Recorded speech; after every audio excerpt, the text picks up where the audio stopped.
So I started working with them under that capacity because I truly believe clearly your business should support your life, not consume it, because life has interruptions, and you can't have something that it only is working if you're constantly stoking the fire.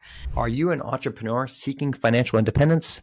We'd like to thank our sponsor, Oswego Private Wealth Management, led by Bob Bedritis, with 20 years of Wall Street experience. They offer tailored strategies to meet your unique needs. They provide comprehensive services, including tax mitigation, asset protection, and legacy planning. As a family business, they understand the importance of legacy, and they work closely with family-owned businesses. As a certified exit planner, Bob and his team are known for helping business owners become financially independent of their business. Visit OswegoPrivateWealth.com and schedule a free consultation to secure your financial future.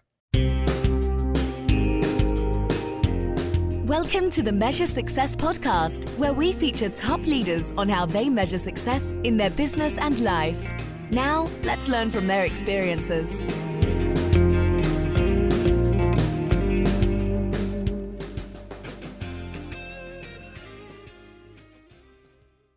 Hello, this is Carl J. Cox, host of the Measure Success podcast, where I talk with top leaders about effective strategies that inspire success.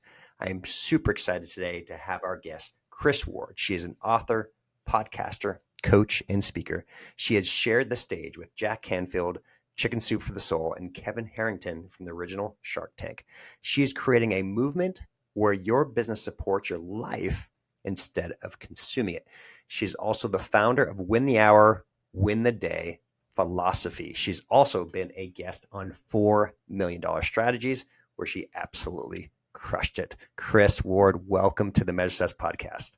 Oh, I am thrilled and honored to be here. I cannot stress that enough, Carl. Thank you.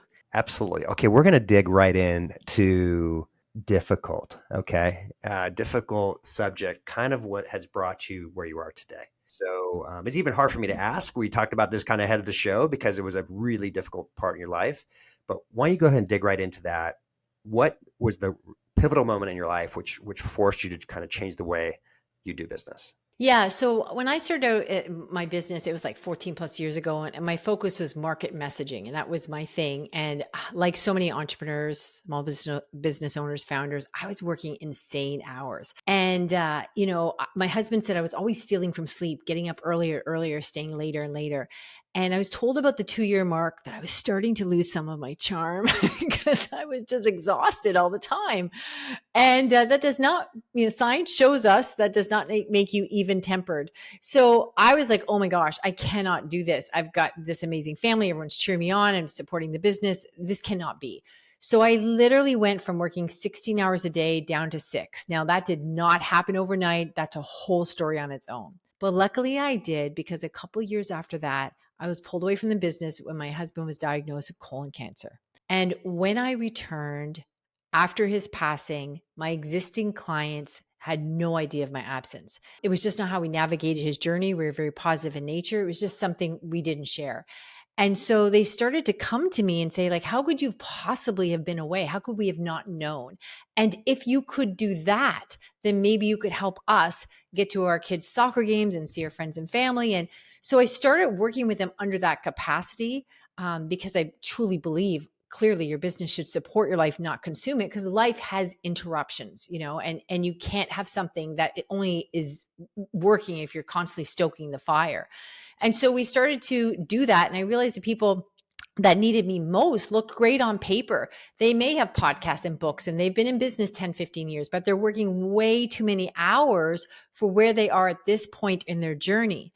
And so we started, helping those people out. One thing led to another. And I thought, okay, let's write a book. And then we started private coaching. And really we focused on your team, your time, and your toolkits. And most of my clients tell me that they get 25 hours back a week within the first month of working with us. And that's truly how it all began, Carl. Boom. I mean, that is an amazing story. And first of all, once again, and I know a long time, so sorry about what happened in a personal, with your husband. I mean, just going through something like that is so difficult. And many businesses are lost, right? it's like a double loss that ends up happening through something like that because of the challenges that just go with something like that. But that the amazing part is before all that happened, you recognized, I love that, man, I was starting to become a little not so fun at home, right? Yeah. The too long of hours of days. And I can understand that, like waking up a little bit earlier, waking up a little bit late, staying up a little bit later, making sure on Saturday mornings you're doing stuff before everybody's awake. I've been guilty of these things too, and challenges. As a matter of fact, my blog, I was enjoying it. On Saturday mornings, I'd go write my strategy for Saturday blog. And my wife was finally like, she put the foot down. I was like, even if I'm sleeping, you need to be home. And it's like, but today, and sorry for those we're 3 weeks ahead of time in terms of writing this blog. We have completely changed the way how we've done things, and we do update it up near the end, if that makes sense. But the point is, it's no longer the Saturday morning event, right, where it's consuming and taking away my time. So this is a critical thing for so many entrepreneurs, but there's 33 million, 34 million small businesses out there and people who are struggling with things. So, okay, Kris, let's start kind of from the beginning. You have this overwhelmed, freaked out entrepreneur that is barely hanging on, right? This is super common for most entrepreneurs out there. And they're desperate and they're coming to you and like, can you really do this? Can you really reduce my time by 24 hours? And they're probably like very much disbelief. Like there's like no way that can happen. So how do you start? How do you begin with the client who's in this desperation mode to try to get them to figure out, hey, there is a better way? Yeah, there's so much there I want to unpack. So let me tap into two things you said that I don't want to leave unaddressed. One is like, listen, here's the thing. If you take the emotion out of my story, I also lost an income. So if I had come back and the business had been dissolved, I would now be looking for a job, trying to be charming in an interview and learn a new position. And I was not in the headspace of that after losing my best friend, right? So that is not a realistic option. So again, your business has to be able to support your life because life has interruptions. It does. Every aspect of it, whether it's your spouse or your children or things happen, it has interruptions, right? When people would try to bestow sympathy upon me, I'd say, look, everybody has something. This is my something right now, so life happens. So, and to your point, Carl, you were starting to say, oh, you become like a little bit of a junkie, like, okay, they're sleeping, so I can get up a little earlier and I can get this done. And we have this false sense that because we enjoy it, it's not work. Like, oh, I like Saturday mornings. I like doing the blogs. But what happens is everything that isn't work is an interruption to work. And you start looking at your life as the overflow or the spotty holes in between things, that you can squeeze in. And that's the wrong way to be looking at it. So yes, I do get that. It seems like a really broad thing to be promising. Well, I will tell you, first of all, getting 25 hours back a week is not a big deal when you're working so many weeks or so many hours in a week. It's really, that's first the problem. That's like 2 evenings and a Saturday. I'm yours. If I cut those out, we got 25 hours. So first of all, the formula, because they're working so many hours, it's really easy to cut them down. Let me tell you a quick story. So I'll tell you where we start in a second, but let me tell you a very quick story, if I may. I had this client, she was referred to me by, a previous client. And I don't encourage it, but sometimes this happens. People come to me, it's like their hair's on fire, they're a hot mess, and sometimes they miss their first appointment. So I don't like it. It's not okay, but it happens. Now, this one, she missed the second appointment. I'm like, all right, who's a fool? I'm out. She sent me an email and she begged me, Kris, please meet with me. I promise. And I knew the referral. So I was like, okay, I'll do this for, just to keep good faith with this referral. So I met with her. And here's the thing. The irony of it was she said, Kris, I don't know how you're going to help me because I help companies prepare for exit. I help them with their systems. And they're like $5-10 million companies. This is what I do. And there's just too much work to do. And I'm like, all right, I think I can help you. So anyhow, I've got this clippings from our actual sessions and things like that. Not even just her giving a rehearsed testimonial, but she would admit openly that she was on sleep medication when she started with me because her adrenaline was so high. She was working insane hours.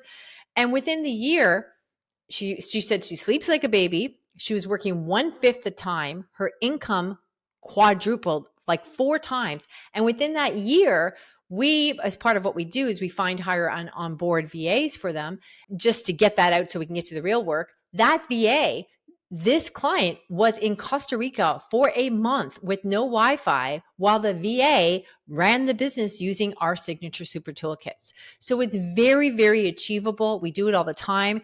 And I get it. You think you're working so hard. Like, how could, listen, if hard work was the answer, you'd be where you wanted to be by now.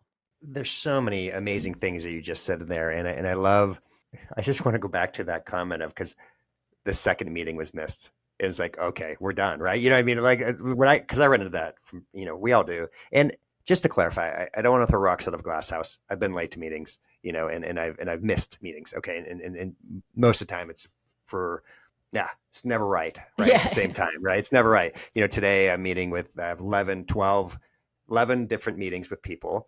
And when somebody cancels, that's somebody else who didn't get an opportunity. That's what they miss, right? That's, there's an opportunity. And then plus our time is valuable. Here we're just talking about time and be able to work through things. But what I love you talked about there is you helped create peace for her. You helped her sleep. Her income increased. And the thing that I think what I love about being an entrepreneur, how do you say, a thoughtful, mindful, did I use that word? I did. A successful entrepreneur is when you have choice, you have freedom of your day, right? You're choosing to go to work. You're not working because you have to. You're working because you love it, but you also have the appropriate amount of focus and work and in the other things in your life, right? I don't believe 100% balance, Kris. I'm not a full, what I call a balance guy, because by definition, the numbers don't work. But if your personal life is falling apart and your health is falling apart and your relationships are falling apart, does your company really matter? Or if you had them on simmer, you think, oh no, it's fine, but I got it on simmer. What I'm really putting my attention to is over here, which excludes all those people. Okay, and this is the great excuse and the great lie for entrepreneurs. I'm doing this for you. Yes, that's what I really truly believe that, because, oh my gosh, you're supporting me. This thing better fly. Because my husband was annoyingly positive. He thought that I could do anything. He thought I was fearless. And sometimes I think, well, I better figure this out, because this foolish man thinks there's nothing I can't do. He always said, anything you put your focus on, like, man, do you do it well. So then you're like, okay, I better do this. So I really truly thought I was doing that, but I was running myself into the ground. I was tired. It was just awful. And that's not what life is about. Because I assure you, to speak on a dark note, I assure you, I saw someone pass away and work was never mentioned. Like, that's just not what we're here for. You nailed it. That's the reality, is that when we get to our end days and you go to the funeral, nobody's talking about their work experience. They might talk about how you made a difference for them as a person, a human being, how you cared for them, how you supported them, but they're not talking about how you close the books or you won a deal or how much money you made. Maybe the people who are getting the wealth, they care about that. But at the end of the day, people don't, right? They don't care. They care about the relationships that's going into it. And that's, once again, and don't get me wrong, I fundamentally believe this too. My purpose is to provide, and I've felt that for a long time. But now once you get past that provide point, what's next? Am I still making a difference? Am I still have relationships with those I care about? And just like you said, is it all worth it? Then all of a sudden you die suddenly, unexpectedly, at an age where you thought you were going to have, quote unquote, more life, and then once again you have to look back and go, huh? Right? Right, Kris? 100%. The good thing was when I was pulled away from the business, I have no regrets. He got my full attention. We traveled, we did things. So you know what? This was amazing. So I don't have any, what a beautiful place for me to be in. If you're going to look at a positive ending to a sad story, is I am living in peace with that. He had my full attention. I was at chemo every moment. I did everything that, I could do, because first of all, that was going to be my priority. I would deal with the fallout later, but it worked out for me, right? Because, it did provide me, I wasn't 100% sure everything was going to be totally perfect, but I knew the business was surviving, and what a peaceful place for me to be in, to give the most important thing in my life all that attention.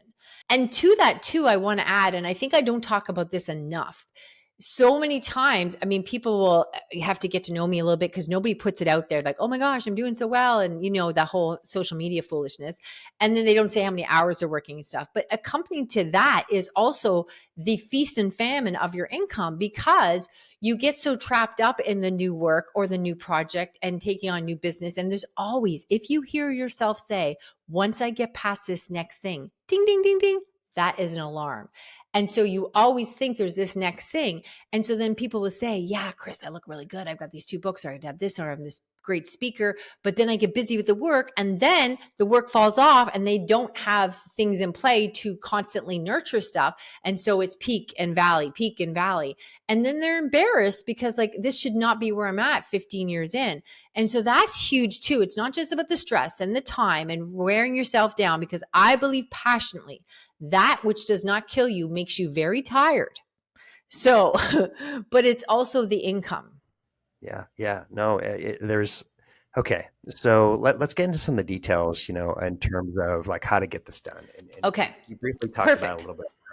So give, once again, you gave that story, right? But you use VAs. That's it sounds like one of the key things that you do to help out entrepreneurs with managing their business. So give me 2 or 3 examples, which are common places where a VA can add substantial value, reduce your actual overall cost, which once again, you've understood the true cost of your time, and actually create more value. So give us an example or 2 like that. Yeah, for sure. Okay. So we do team time and toolkit. So the team part, as one of the services we provide for our clients, we will find, hire, and onboard virtual assistants for you. We are not an agency, and you need to know that. Why is that? Because agencies are looking for billable hours, and they will prep the VA and they will make the resumes look nice and they will feed them to you, and then you're on your own. And you know what? You're adding more people to chaos does not create calm. But then they're looking for billable hours. We just happen to do that for you as part of our service because we need to get to the real work. And right now you can't, you've got too much overflow. And what happens here is a couple things. First of all, no matter how valuable your work is at whatever your zone of genius is, there's always pre and post work. And I hear all the time people saying, well, you don't understand. Here's what I do. And I'm the only one who can do it. But there's still prep work and post work to everything, right? A quick example is I had a designer come to me and she was like, Kris, you don't understand.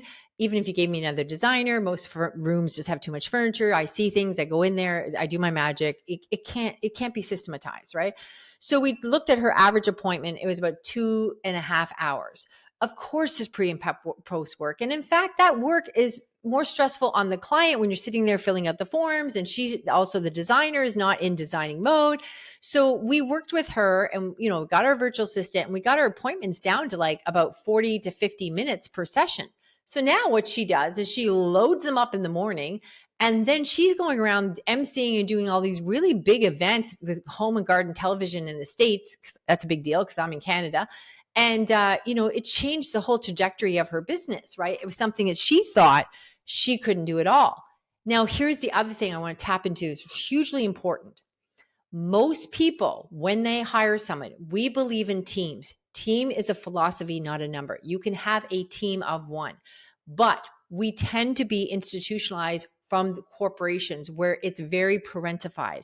So mostly what happens is you hire someone and then you supervise their work like a parent or a teacher.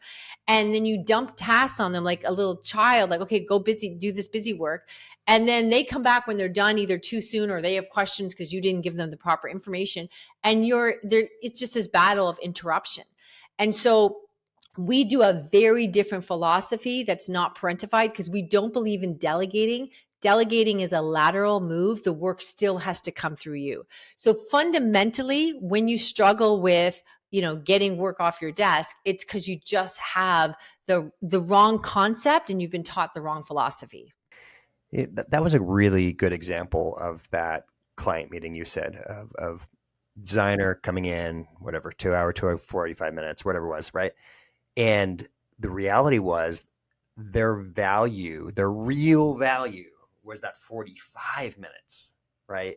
That's where it really was. And we'll kind of lie to ourselves a bit. We've been running ourselves. We've been finding that in our facilitations. It's like, do we really have to do that survey in person, right? Can we do it remotely, as an example, right? So, and then we bring the data and have it all ready to go.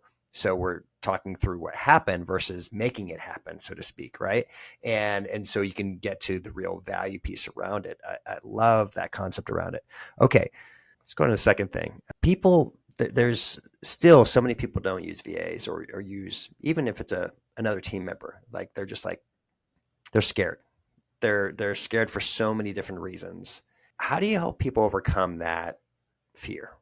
Yeah. So I just don't, I 100% kind of don't get it. But once I start walking them through it, I mean, I do get it. What they have done in the past is just somebody that then is another job for them to do. And again, let's go back to the corporate world. If you were exceptionally great at sales, Carl, and they said, we want you to be the sales manager, then your job would be to manage the other salespeople. And you would not be doing sales anymore. So that is the whole formula. And you as an entrepreneur or small business owner can't, like, I don't have time to do all that. I have to do my zone of genius, the stuff that the clients are really paying me for, right?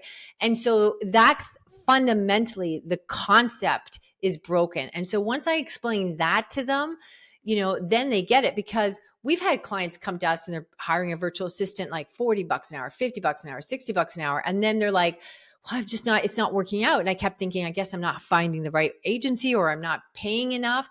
And it's like, no, the framework is broken to begin with, because we have definitely had, overseas $5-6 an hour. And then somebody'd say to me, oh my gosh, Kris, this person is so amazing. I would have paid her the $50 an hour. She outshines that person I paid 10 times the price. Now, I don't think we have this conversation very often anymore. Most people are educated, but I do want to add, we're not taking advantage of that overseas person.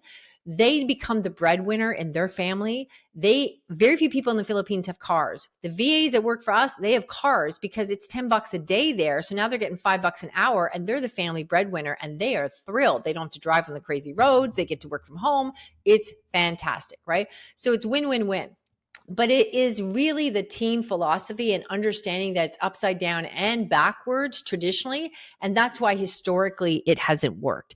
But I would also say too that even if you have an in-house team, like let's say you go, okay, great, I've got 5 people, right? Each one of those people, I would argue that they have a zone of genius as well, that then there is an overflow of work that you're kind of overpaying them for. So let's say something silly, like, because we all have to do video now, right? Let's say you have to do video for your business, your small organization, and you got a video editor and you're doing so much video that yes, you need him pretty much full time, right?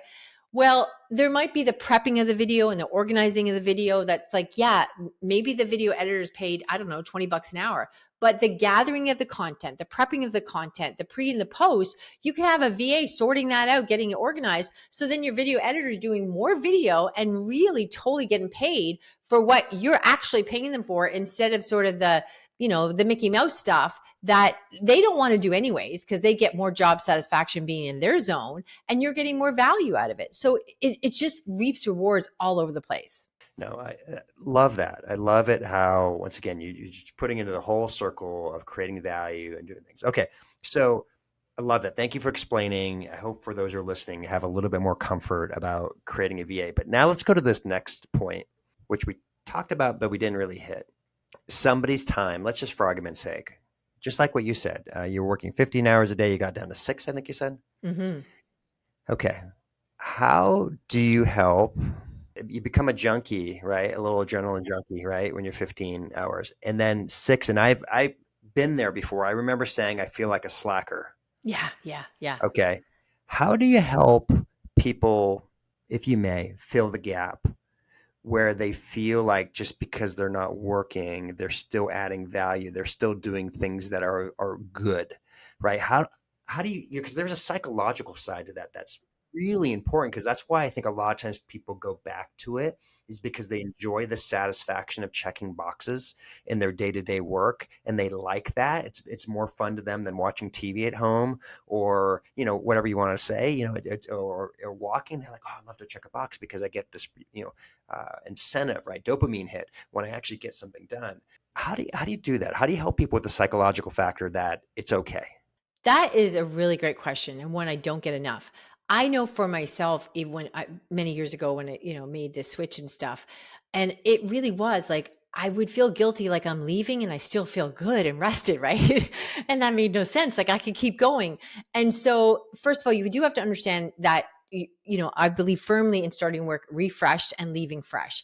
And that science shows us that in humankind, historically, all our best inventions came from times of relaxation and play, right? And it is a muscle, like just like an Olympic athlete, you're not going to have them doing all kinds of extended workouts the night before, the week before, even sometimes even the month before the Olympics. It's just not how it's done. And so, however, I know, even though I read all these things about decision fatigue and multitasking and attention residue and all this stuff, somehow I thought my brain, because I cared so much about my business, was exempt from all these studies at Stanford and Harvard. It's like, yeah, but you don't know me, right? And so, but I You're did. the exception, Kris. Yes, I was. But I did learn when I started understanding how to use my team, my time, and my toolkits, I could see on the calendar when I started to say, oh, that's Thursday. Oh, I'll just stay a little bit later. I feel so good and I'm getting so much done. I'm really into this. And even if you put off your work like an hour or two, then all of a sudden your evening's shorter. And that means you just go to bed a little bit later. And it's like pulling a thread.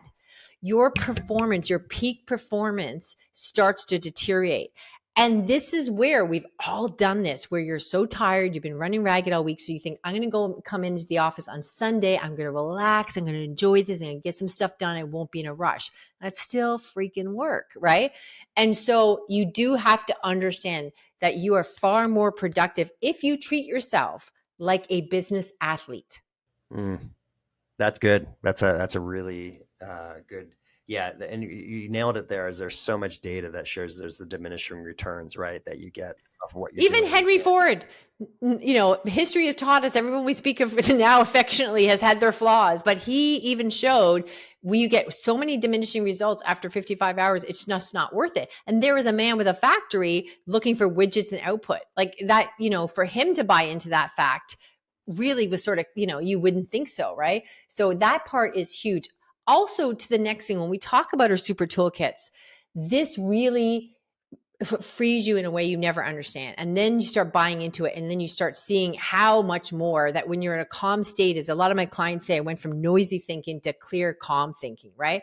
So SOPs, standard operating procedures in the traditional sense are usually not written by the end user. They're static in nature and they're there to cover liability. And often they have training muddled in amongst that to make it even worse.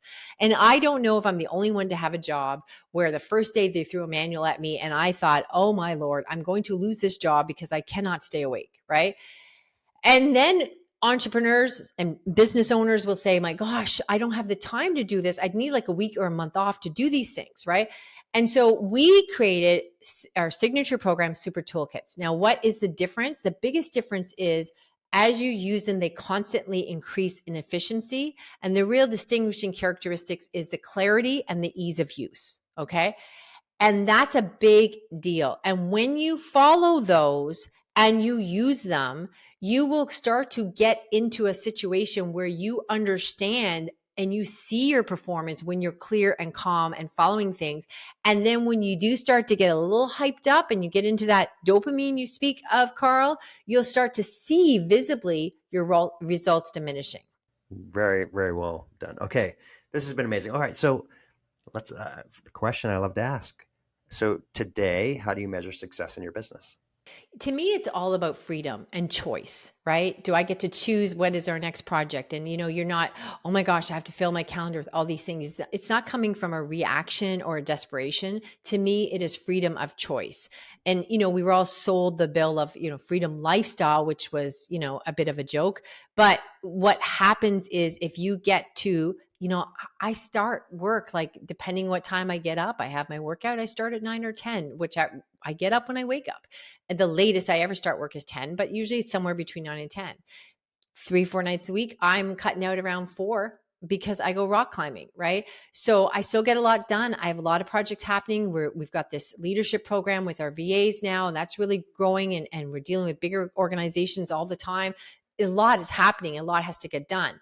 But again, what I do is I put work in between all those things, because I know if I eat right, sleep right, work out, do all these things, my work performance is going to be bigger. And for some, that looks like freedom, but it's really just buying into freedom and choices. What's so awesome about your answer is you literally answered three of my questions all at once. You answered, how do you measure success in your business, which you did there. You answered ahead of time the question that I didn't ask you, which is what type of habits you do on a consistent basis. You just told me that. And then third, you actually shared how you measure success in your personal life, Yeah. right? It's because you've learned it's all one thing. I mean, it really is, it is all one thing. But I'm curious, is there anything else you'd expand onto that? I mean, because I think you've said it, it's having the freedom to do things and to, I love it. Like you explained something there, you have another passion, rock climbing, right? And that's something that you want to go to. I think that's such an important thing. Yeah. Like, I want to go to something, I want to go see my family. I want to go do this or have some habit or routine or something that gets you excited. It's a pull instead of a push. I think too, also, this is really important, is when you say, once I get past this next thing, things will be different. Oh, Kris, you don't understand. We hired a new person, or there's this, or there's a holidays, or we got this launch, we got all these things. And I would say, well, that's like saying my car only works on sunny days. Your car has to be able to go in this rain and sleet and snow. And if not, it doesn't work, right? So another really quick story, a number of years ago, when we were coming out of the lockdowns, we had somebody that was working with us for a few years, a social media manager, and she had applied from the Philippines to be a Canadian student. But of course, everything went crazy. And then all of a sudden she was given 1 week's notice before Christmas. And I will tell you, she did want to stay on with us, because that's the thing. You get this loyalty when they love working with someone who's calm and you're creative, and they get independence in their workflow and all this stuff. And I'm like, that's not realistic. But anyhow, so then I put out our post for a new person, and we have a 12-point hiring process with a 90% retention rate. We found Maura, and that was great. And so she started, it was like a week before Christmas. Because of her super toolkits, I met with her on January 5th, and she was up to 80% capacity, because the super toolkits are so clear. She had the skill set. She just needed to know what we're doing and how we're doing it. So there's no, oh yeah, sorry, it was Christmas and I hired a new person. And we do this with organizations that are of all sizes and getting larger now. And the capability and the capacity is there. And it's not about if this happens or when and the reaction. It's about, you need to have smooth sailing, or really it's maybe not even a business. It's just like, I don't know, you're trying to keep balls up in the air kind of deal. Yep. Oh, awesome. No, that so good. I mean, I love this. And Kris, is the unfortunate part. We are on the tail end now of the show. And so of course your book, When the Hour, When the Day, I highly recommend you go out, take a look, buy that book. Kris, not one of your own books. What is a book that really inspired you that you would like to share with others? I got a lot out of, I remember the weekend I read They Ask You Answer by Marcus Sheridan. And I was like, oh, oh, he just did a fantastic job of explaining. I didn't understand blogging before that. I was like, it seemed like something that was, I don't know, a decade ago, a mommy blog or something. But if you had a kid, I didn't understand this blogging world. And he just made it I even saying the word blog, I think minimizes it. Read the book if you haven't yet. It's just so empowering and liberating about how to communicate, what you do and why you should be communicating it more. So to me, that was really inspiring. Another one I got a lot out of, it's a really nice fable called 3 Feet from Gold by Greg Reed. And I just thought it was very enjoyable and a little bit more of a fable, a little bit, I guess, on the fable, like on the lines of E-Myth, but I think of it a lot, and I found it to be very empowering. Awesome. Great recommendations there. And I actually have not read either one of those. So thank you I'll add that to my list. They Ask You Answer, you must read. Yeah. Thank you. Okay. How can people connect and learn more about what you're doing? Yeah. So I hang out a lot on LinkedIn. Reach out, tell me that you found me on this fantastic podcast. If you're a friend of Carl's, you become a fast friend of mine. You can go to freegiftfromkris.com, free GIFT from Kris, KRIS.com. I've put something really special in there for your listeners, Carl. It's a free audio version of my book. We also have something really fun in there. after many years of working with entrepreneurs, I found that they fell into one of 5 categories. I myself am a recovering rushaholic. And every personality, biz personality has a strength, a superpower, and then something that will help you navigate around it. So you can have all kinds of fun in there, and the free book as well. So yeah, check it out. Free gift from Kris.com. Perfect. And Kris, and thank you so much. We're going to have all that information. One of the things we are doing new is we're actually making sure whenever possible to provide these PDF downloads on our website as well. And we'll be connecting. And once again, thank you so much for providing that extra value, Kris. Just want to thank you. Thank you so much for being a guest on the Measure Success podcast today. Thank you for trusting me with your audience. I appreciate it. Absolutely. And so everyone else who's listening, I hope you've enjoyed this episode with Kris. Once again, how we get to continue to grow and get extraordinary guests like Kris is because of your ratings, because you keep on listening. I encourage you to go out and comment when we put this out on social media and on YouTube, etc. We just want to again thank you so much, and becoming a subscriber YouTube as well. If you haven't already picked up our newest podcast, $4 Million Strategies, I encourage you to go to that too. Well, if you only have 4 minutes, take a look at $4 Million Strategy. That's the thing to do. All right. Well, with that, as we always like to say, wishing you the very best at measuring your success. Have a great day. Thanks for listening to the Measure Success podcast. We'll see you again next time to learn from the best. Remember to subscribe now to get future episodes.